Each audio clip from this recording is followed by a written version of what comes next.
MLC అభ్యర్థుల ప్రకటన. మహేష్ బల్మూర్లకు అధిష్టానం అవకాశం. ఒకసారి మహేష్ అన్నతోని బల్మూర్తో మాట్లాడే ప్రయత్నం చేద్దాం, వాళ్ళని కంగ్రాట్ చేద్దాం. వెంకట్ లేడా అన్న? వెంకట్ గుడ్ మార్నింగ్, నేను మల్లన్న మాట్లాడుతున్నాను. Good morning Mallanna. Congratulations. Thank you Mallanna.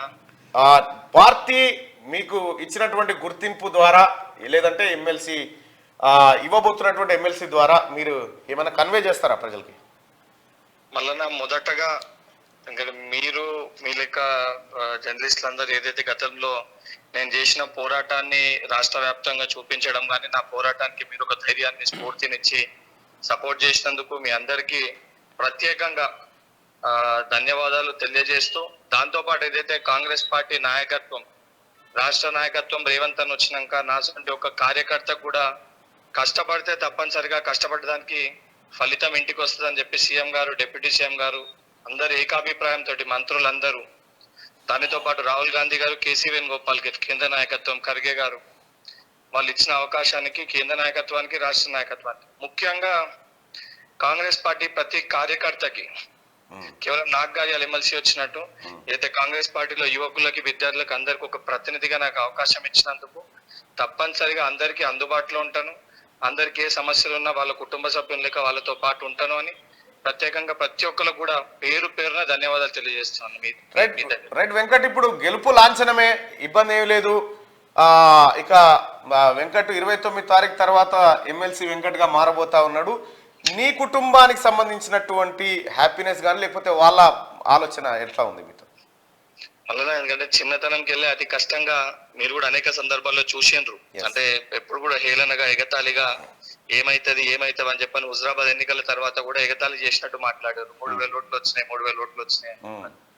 ఎన్నో బాధలు ఎదుర్కొని ఆఖరికి ఎట్టకేళ్ళకి కాంగ్రెస్ పార్టీ కష్టపడితే ఏ రకంగా రికగ్నైజ్ చేస్తుంది అన్నాక చిన్నతనంలో మా తండ్రిని కోల్పోయి మా తల్లి అంటే ఒక మధ్య తరగతి కుటుంబంలోకి వెళ్ళి వచ్చిన అన్ని విధాలుగా ప్రోత్సహించి కష్టపడి నేను జైలు పాలే ఎముకలు ఎరిగితే ఎన్ని రోజులు దాదాపు 9 సంవత్సరాలు ఏడిపే ఉండే, ఏదో ఒక రోజు జరుగుతుంది న్యాయం అని వాళ్ళు ఉండే.